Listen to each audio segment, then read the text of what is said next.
I think Mythic Dimensius, by the way, is going to end up becoming a lot easier. I was watching Instant Dollars do it last night, and all that's changed between them pulling the boss and us pulling the boss is one reset of gear and the 3% damage and healing buff has happened, right? Bro, I was watching them pull it, and they're not clean in P3 yet, but I was watching P1. They're like so much less likely to die. It's so insane. Like the RNG like shooters that can just kill people is just like, it's instead of killing you, it's getting you to like 15% or 10%. It's so noticeable what like an extra week of eye level is doing for that. And then also, it's not 15% more HP, but you get the point. It's like a lot safer. And last phase, I think we are like 1 or 2 weeks away from... This boss is very similar to Fyrak.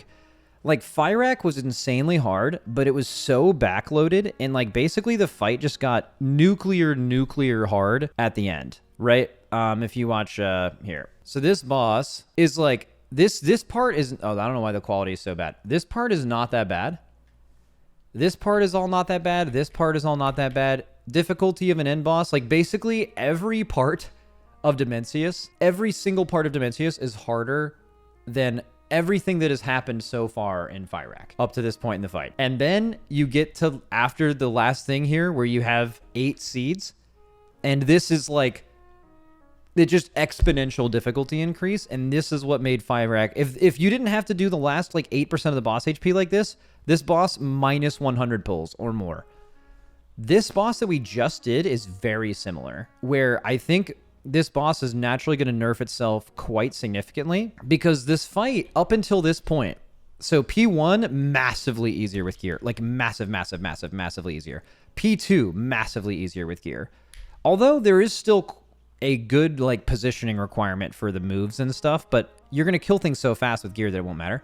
Dude, this part of the boss that you've been used to here, like everything that happens here for the next 1.5 to 2 minutes, this is after a few pulls in this phase, this shit is free. Like this is not what was hard. I'll use the same Fyrak argument. You guys saw later when we're doing this shit, right? Everything that happens before this point is free, and everything that happens after the point where you're in this part of the phase is insanely hard. Like, so hard. This part of the fight is like twice as hard or 3 times harder than any other individual part of the fight. This part is just like absolutely crazy. Okay? And you're going to skip this. Like 3% damage buff, a couple extra resets of gear. The boss is basically going to be like 10% or lower here. And if you just start losing people to this, like if you saw on our pulls when we started losing people here, it was guaranteed a wipe because we were going to run out of damage. Bro, you could lose like half your raid to these first rings and you will still kill the boss with gear. I think it's going to get a lot easier with gear. Is the last part overtuned or was it in the right spot? I think it was in the right spot. It wasn't overtuned for the Race to World first, but would be like completely overtuned for anyone else. But the thing is I don't think anyone else is ever going to see this. Like your guilds that are really good that are going to kill it this week, like Instant Dollars, guilds like that, like they will do this. But like, I think the 95+% of guilds that end up killing this boss or more will never see this part of the fight, or if they do, they can limp through it and still kill it. Like, dude, getting to this point of the fight right here with all your DPS alive is like just all-time insane crazy.